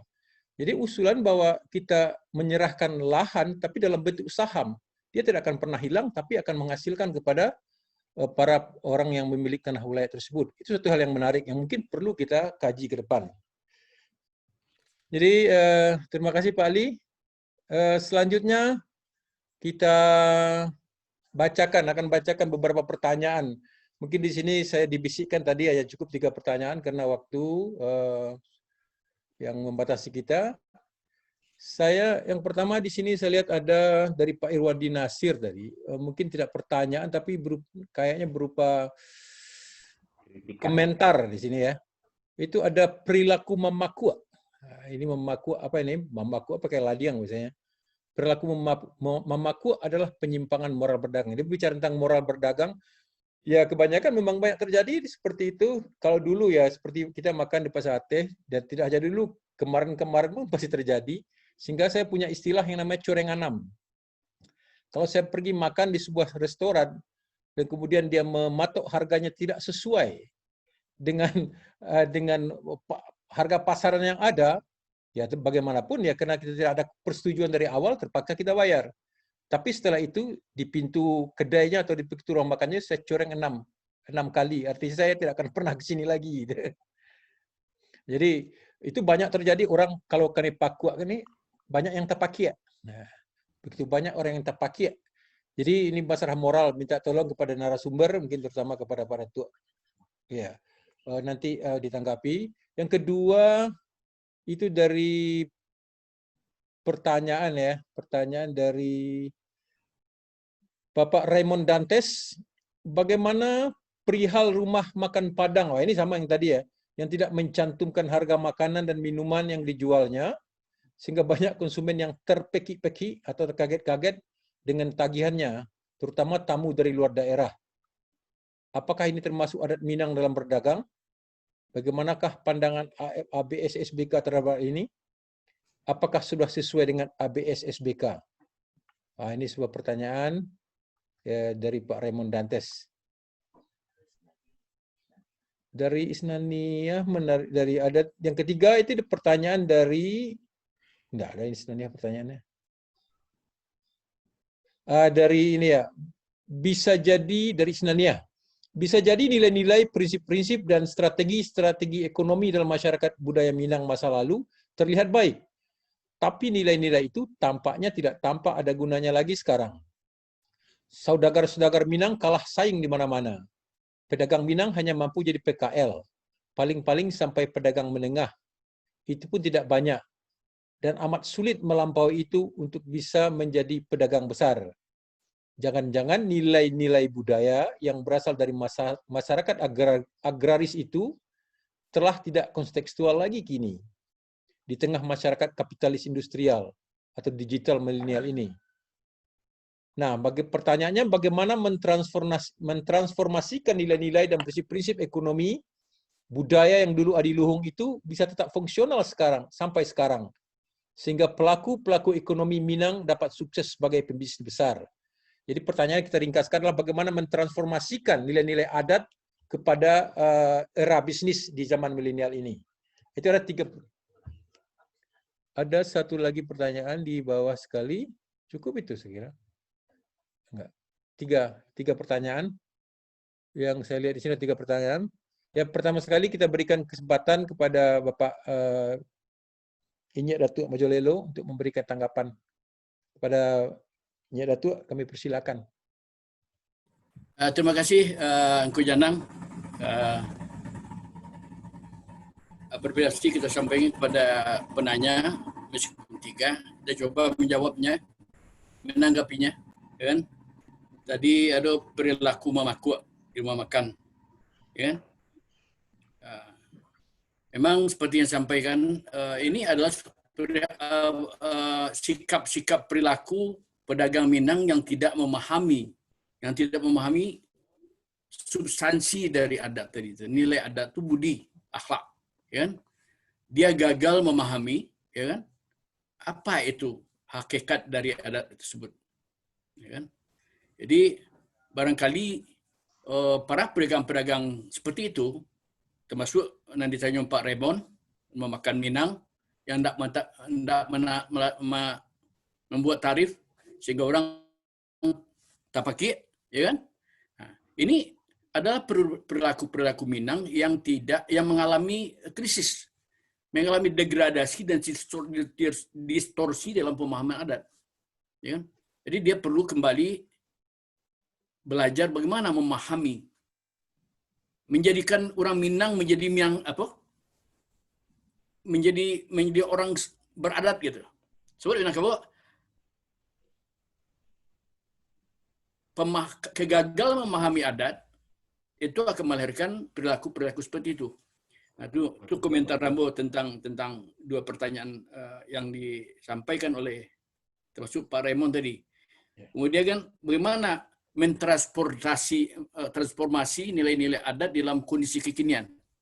Kalau kita masuk ke pasar kapitalis itu sudah pasti tidak bisa kita, Pak. Ya kan? Karena adat kita bahasa ini syarak bahasa ini kita barangkali kita bagaimana kita pasar kapitalis ini kita harus kita bawa ke pasar yang sesuai dengan adat bahasa syarak sesuai dengan Islam gitu. Jadi ketiga pertanyaan ini saya rasa perlu kita memahami kembali nilai-nilai adat itu, ya kan, secara benar sehingga penghayatan dan pengamalan kita tidak menyimpang dari apa yang diinginkan oleh adat. Barangkali itu Pak Pemanan. Ya. Ya. Ya, terima kasih Pak. Jadi sebenarnya pertanyaan Pak Raymond itu cukup menarik. Tapi sebenarnya apa yang terjadi di rumah makan Padang atau tradisi atau katakanlah kebiasaan memakuak dari sementara beberapa oknum pedagang yang ya mungkin oknumnya kadang-kadang lebih banyak ya sehingga tidak oknum lagi. Ini seperti di Pasateh dulu itu sangat terkenal sekali itu. Ada tukang parkir yang tiba-tiba minta uang parkir 20.000 dan segala macamnya itu kan. Jadi memang itu sebenarnya tidak ada kaitannya dengan adat sebenarnya. Mereka lari daripada adat yang sebenarnya. Ya. Karena adat itu mengajarkan hal-hal yang tidak seperti itu. Kemudian Wan minta tanggapan dari Wan. Ya, terima kasih Pak Jujana. Alhamdulillah dari pertanyaan yang muncul dapat kita mencoba memberikan penjelasannya tentang rumah makan yang memakuak istilah Pak Irwan Dinasir. Nah, memang ini merupakan penyimpangan dari kebiasaan yang ada. Nah, tentu para pedagang ini belum dan tidak memahami bagaimana nilai-nilai adat dalam perdagangan bagi masyarakat Minangkabau. Nah, tadi yang sudah dijelaskan, bagaimana perdagangan atau nilai perdagangan baik bagi penjual maupun pembeli dalam hal tawar-menawar. Nah, ketika terjadi hal tawar-menawar artinya ada perjanjian yang dilakukan oleh dua belah pihak untuk mendapatkan kesepakatan tentang harga. Nah, ketika di rumah makan, ini sering terjadi perjanjian sepihak saja. Makanya sebagian besar dari rumah makan sudah mencantumkan harganya. Memang hanya 1-2 yang tidak mencantumkan harganya. Nah, ini yang sering melakukan perbuatan-perbuatan memakuak. Nah, ini yang juga akan merusak citra. Apalagi kota Bukit Tinggi sebagai kota wisata akan rusak citranya karena memakuak ini. Nah, inilah tugas kita di perguruan tinggi untuk menggali nilai-nilai adat dan mensosialisasikannya kepada masyarakat secara umum. Mudah-mudahan dengan mensosialisasikan nilai-nilai adat ini, apa yang dilakukan oleh para pedagang memakuak dan segala macamnya ini tidak lagi merusak citra masyarakat Bukit Tinggi pada umumnya dan masyarakat Minang pada khususnya. Dan tentu kita juga meminta kepada pihak yang berwenang dalam hal ini melakukan pengawasan terhadap perdagangan ini, dalam hal ini tentunya Dinas Perdagangan. Nah, tentu kita juga mengharapkan Dinas Perdagangan memahami juga nilai-nilai dagang di dalam adat Minangkabau ini. Sehingga dengan memahami nilai adat dalam masyarakat Minangkabau ini, dia dapat juga mensosialisasikan kepada pedagang-pedagang. Nah, bahwa dalam sistem perdagangan adat di Minangkabau itu adanya semacam negosiasi. Kalau seandainya mereka melakukan jual beli terhadap satu barang, adanya tawar-menawar, itu adanya perjanjian dua pihak. Dan ada yang sepihak, makanya diperlukan pencantuman harga. Jadi dengan pencantuman harga itu, Kalau orang sepakat ingin makan dengan randang sekarang 20.000, satu potongnya ditambah nasi menjadi 30.000, ya silakan makan. Kalau tidak, silakan cari yang lainnya agar jangan terjadi lagi apa yang dikatakan oleh Rajo Janang ini dengan coreng enam. Tidak akan pernah makan lagi di rumah makan yang bersangkutan. Nah, ini barangkali yang perlu kita sosialisasikan kepada pedagang, apakah ini tugas perguruan tinggi atau tugas pemerintah daerah untuk melakukan pengawasan agar jangan merusak citra. Karena kita yakin adat-adat yang ada ini kalau kita aktualkan akan sangat bermanfaat sekali untuk segala pihak. Kemudian yang berikutnya dari pertanyaan Ibu Isnaniah yang dapat kita perhatikan, memang dalam sistem jual beli, dalam hal ini yang kita sudah mencoba memahami, dalam sistem jual beli kerbau atau ternak di pasar ternak, itu ada namanya dengan sistem Maroso. Jadi sistem Maroso itu pertemuan jadi-jadi di antara penjual dan pembeli untuk menentukan harga. Nah, bagaimana teknik angka-angka yang digunakan di dalam kode-kode itu, inilah yang perlu kita dalami. Memang untuk menentukan harga tentang sapi atau kerbau itu hanya berdasarkan kepatutan. Memang karena dia tidak bisa ditimbang, kepatutan itu memang membutuhkan keahlian. Kalau kerbau yang sedang berdiri ini berapa dagingnya dan segala macamnya. Nah, makanya dalam sistem ini memang dibutuhkan keahlian dalam melakukan tawar-menawar. Tapi yang penting sekali adanya kesepakatan, kerelaan antara para pihak. Nah, kemudian apa yang disampaikan oleh Pak Dedi, tidak benar juga kalau kita lihat para saudagar Minang itu hanya berada pada level menengah ke bawah saja. Jadi dari beberapa hasil penelitian yang sudah kita baca, banyak juga saudagar Minang itu yang memiliki tingkat yang menengah ke atas. Dari penelitian-penelitian itu memang mereka memegang teguh juga nilai-nilai adat Minangkabau yang diperolehnya semasa di kampung dahulu. Mungkin Pak Dedi ini mungkin Pak Dedi tidak melihat secara keseluruhan, tapi melihat secara simpel saja bahwa kalau dibandingkan dengan etnis lain, pedagang Minang berada pada kelas menengah ke bawah. Memang kalau kita lihat pedagang kaki lima itu banyak berasal dari Minangkabau. Ini mungkin para orang Minangkabau yang merantau, yang dapat dikatakan awal mula merantau, dia di kaki lima, kemudian dia akan bergerak ke toko menengah dan ke toko atas. Dari beberapa penelitian, memang para yang berhasil itu memang memegang teguh nilai-nilai adat Minangkabau, Pak Dedi. Nah, apalagi orang Minangkabau itu sangat responsif terhadap perubahan-perubahan yang terjadi.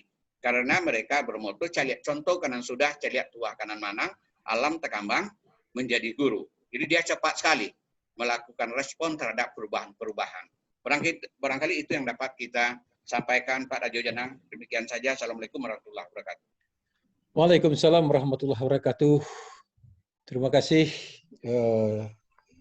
kepada Bapak Gusril yang telah mengulas cukup jelas pertanyaan dan menjawab pertanyaan-pertanyaan daripada bapak-bapak penanya tadi. Jadi sebenarnya kalau bisa kita simpulkan, adat Minangkabau. Masih juga. Oh ya. Selanjutnya kita minta juga kepada Pak Miswardi untuk memberikan tanggapan terhadap pertanyaan dan tanggapan dari penanya ini. Silakan kepada Pak Mis. Baik, terima kasih. Pertama saya akan tanggapi dari Pak Irwandi tadi ya, yang tadi saya katakan juga ada praktek ekonomi di Minangkabau ini yang dilakukan oleh para oknum, jadi istilah pakwa ya. Nah, jadi di dalam teori memang kita sadari bahwa antara dasain dan dasolin memang selalu terjadi kesenjangan. Nah, salah satu di antaranya kesenjangan antara nilai-nilai adat Minangkabau dengan praktek-praktek di Minangkabau itu tadi diantaranya ada istilah pakwa. Tadi itu memang terjadi. Nah, oleh karena itu sebenarnya kita ini menjadi tanggung jawab kita bersama bagaimana kemudian kita menanamkan kembali nilai-nilai ini kepada generasi. Seperti kata Pak Datuk tadi, kita telah terjadi degradasi moral. Karena nilai-nilai adat Minang yang luhur itu harus ditopang oleh nilai-nilai moral yang luhur pula. Tidak akan mungkin nilai-nilai adat Minang yang luhur itu bisa teraktualisasi dalam praktek keseharian tanpa didukung oleh nilai-nilai moral yang luhur juga. Nah, oleh karena itu pembenahan terhadap soal ini harus dilakukan pembenahan terhadap nilai moral generasi muda Minangkabau. Nah, dua hal itu tadi praktek paku tadi juga yang sering terjadi di rumah makan Padang. Ini juga disebabkan ya karena hal-hal itu tadi. Untuk yang ketiga, saya tidak sependapat kalau kita bersikap pesimis terhadap para pedagang Minangkabau yang hari ini hanya sampai pada tingkat menengah. Saya katakan bukan seperti itu. Bahwa nilai-nilai adat, nilai-nilai adat Minangkabau yang berkaitan dengan ekonomi tadi, itu adalah sebuah nilai-nilai yang saya katakan nilai yang bisa berlaku sepanjang masa. Akan tetapi dalam adat Minangkabau ada istilah sakali aya gadang sakali tapian barubah. Artinya apa? Bahwa nilai-nilai itu sesuai dengan masanya. Tetapi nilai-nilai dasar itu akan ada sepanjang masa. Yang harus kita ingat bahwa dalam nilai adat Minangkabau keuntungan itu bukan hanya duit semata. Bukan hanya dalam bentuk materi semata. Tetapi ada nilai-nilai lain di balik itu. Nah, maka oleh karena itu ketika orang menganggap keuntungan dalam keuntungan bisnis itu hanya pada nilai-nilai materi, yaitu itu sendiri sudah keluar dari nilai-nilai budaya Minang. Nah, maka oleh karena itu orang Minang berbisnis tidak semata-mata nilai materi, tetapi juga pada nilai-nilai moralitas. Nah, itu maka oleh karena itu yang katakan ini kemudian menjadi sebuah tanggung jawab kita ke depan untuk mengembangkan. Terima kasih. Oke, terima kasih Pak Mis. Selanjutnya kepada Pak Ali Rahman. Kalau ditanggapi Pak Ali pertanyaannya. Terima kasih Pak Geta, Pak Janang. Selamat datang dulu Pak Kepala Dinas Pendidikan Kebudayaan Bukit Tinggi, Pak Melvi. Baik, saya mungkin agak berbeda dengan penanggap-penanggap terlebih dahulu mengenai persoalan yang sampaikan tadi yang memakwa itu. Tadi saya katakan dalam lahir ada batin, dalam batin ada hakikat pula.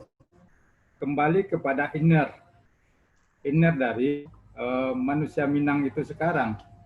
Dahulu seorang pedagang, tapi dia mempunyai karakter yang jelas.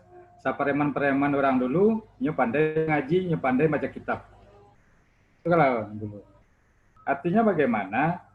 Seperti yang disampaikan dalam Mamang itu, latiak-latiak tabang ke Pinang, hingga di Pinang duo-duo, biasa titiak ayah dalam Pinang, ba'a di Sinan, ba main ikan rayo.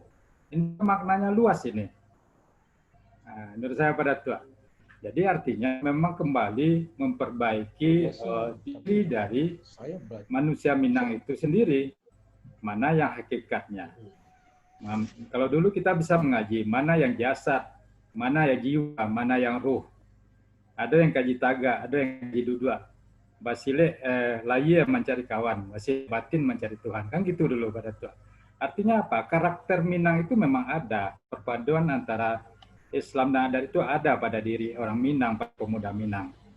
Nah sekarang itu yang sudah hilang menurut saya. Sehingga melahirkan perilaku-perilaku yang contohnya seperti memakok tadi. Secara adat dan secara agama memang ini tidak dibenarkan. Tapi sadar atau tidak, inilah yang muncul ke permukaan yang melambangkan profil orang Minang sekarang. Mohon maaf kalau di Jakarta, kalau kita mengatakan orang Minang, pasti apa pencilok ya. Mohon maaf, pada bengkok kita. Itu kan simbol yang diberikan oleh masyarakat melihat perilaku-perilaku yang ada. Jadi sekali lagi kita mulai dari diri, mulai membentuk karakter diri sehingga tidak melahirkan perilaku-perilaku yang menyimpang seperti memakok tadi. Saya kira itu kemudian kenapa tadi katakan hanya kaki lima saja, karakter itu sudah hilang, karakter pedagang itu. Lama dewa ketujuh orang, diaga mako diagia, buku mako dekare. Awak mendapat orang balabo, itu kan prinsip-prinsip yang keras sekali. Kita mendapatkan keuntungan, orang juga balabo. Ini yang dikhawatirkan oleh Cina. Nah, itu sebagai closing penutupnya Pak Janang, Pak Genta. Terima kasih. Ya, terima kasih Pak Ali. Kalau bisa kita simpulkan mungkin satu aja, masalah moral dalam berdagang ini sebenarnya moral itu dikaitkan dengan budi. Ya. Kalau semua pedagang itu berbudi, maka akan muncullah moralitas dalam bisnis atau dalam perdagangan. Seperti dikatakan juga dalam pantun berikut ini. Pabelok babilin-bilin dicampur tumbuhlah padi, dek elok mangkota ingin, dek budi luluhlah kami. Jadi kalau dia berbudi, mungkin tidak akan ada muncul yang namanya coreng enam. Dengan budi, senyumnya, kemudian tidak memaku, maka orang akan datang dan datang lagi ke restoran tersebut, gitu, atau ke tempat dia berbelanja, dan mungkin akan menjadi loyal customer akhirnya, yang akan menguntungkan antara si pembeli dengan si penjual. Jadi kalau boleh kita simpulkan dari pembicara yang telah menyampaikan pemikirannya atau ilmu pengetahuan mereka kepada kita bersama, itu bisa kita simpulkan bahwa adat Minangkabau yang bersandikan Sara dan bersandikan kita Bulah ini masih relevan dan insya Allah akan terus relevan sesuai dengan perjalanan zaman ke depan. Seperti juga dikatakan, si muncak mati terambau, kalurah membau ladiang lukolah pau keduanya, adat jo Sara di Minangkabau sarupo awajo tabiang sanda basanda keduanya. Cala Allah tajam punado tinggal di bawah menyimpaikan.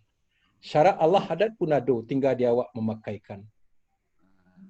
Jadi mudah-mudahan ke depan ilmu yang sedikit ini, yang dalam waktu singkat ini disampaikan bisa kita kembangkan sehingga nilai-nilai adat yang sebenarnya sangat adiluhung itu bisa kita transformasikan ke alam yang sekarang ini. Sebenarnya masyarakat Minangkabau adalah orang-orang yang sangat bisa mengembangkan suatu ilmu. Seperti pantun berikut, ditakiak pisau sirawi, ambiak galah batang lintah buang, salodang jadikan niru, satitiak jadikan lawi, sakapa jadikan gunung, alam takambang jadi guru. Jadi mungkin karena sudah azan, maka kita akhiri pertemuan kita dalam webinar yang cukup membahagiakan pada sore hari ini. Dan terlebih terkurang kepada para narasumber dan pada peserta, kalau ada salah dan janggal kami mohon maaf lahir dan batin, dan aplus kepada seluruh peserta dan kepada para narasumber. Tepuk tangan semuanya. Wabillahi taufik wal hidayah. Wassalamualaikum warahmatullahi wabarakatuh. Waalaikumsalam. Aplaus untuk Bapak narasumber juga. Bapak moderator. Aplaus untuk Bapak moderator juga. Oke, terima kasih. Foto. Difoto gimana fotonya? Foto siapa itunya? Si Will. Will, atau ini Bu Win nggak apa-apa yang foto enggak? Foto gini doang? Nah, di sini ada di sini. Ada ya? Wilda, mana Wilda? Will, difoto dong. Ya Pak. Silakan foto. Kasih aba-aba. Oke. Gini, fotonya gini, mantap gitu ya? Gitu Pak ya. Kayak gini kita mantap. Semuanya ini lah, kasih ini apa mukanya. Ya. Mukanya. Pak Genta mana mukanya kelihatan? Enggak. Ini Genta di saya. Gini Pak ya. Iya. Febi mantap gitu lah. Oh, Febi mantap. Oke, gini aja ya. Oke. Will. Oke, 1, 2, 3. Mantap. Ya. Udah, Will. Ya, Will. Udah teman seatnya 3. Selainnya Udahlah. Ya. Oke, assalamualaikum. Dadah. Ya, terima kasih. Pada tua, terima kasih pada tua. Makasih banyak pada tua. Sama. Jadi pada tua di mana tinggal? Di kampung di Supayang. Di Supayang. Oh, Supayang Ya. Solo. Sungaiang. Supayang Becangka. Cangka. Bukan Supayang Solo, Bu. Ya, Supayang Solo. Sungaiang atau Supayang? Supayang, DT Sungaiang. Arah ke Sumania? Ya. Ya. Tadi ke bawah, Ibu Sungaiang bawah, Pak. Ya kalau ditaruh mana itu kalau mengelok ke kita ke Sungai Pantai itu. Ayo. Ayo. Iya. Ya, Assalamualaikum. Jadi ada pada Pertanyaannya pendek, pengantarnya yang banyak. yang bosan pada tua kami gaduh pada tua. Ya Pak Ali. Yang bosan pada tua Mudah-mudahan. kami gaduh tua. Pak Ali. Pada tuh. Kami gaduh. Ya gaduh. Pak. Ya. Kan? Mudah-mudahan ada cara yang lain-lain. Oke Pak Ali. Ya. Oke. Oke, makasih pada tuh. Oke, Assalamualaikum. silahkan. Waalaikumsalam. Pak Ustaz. Ya, Waalaikumsalam.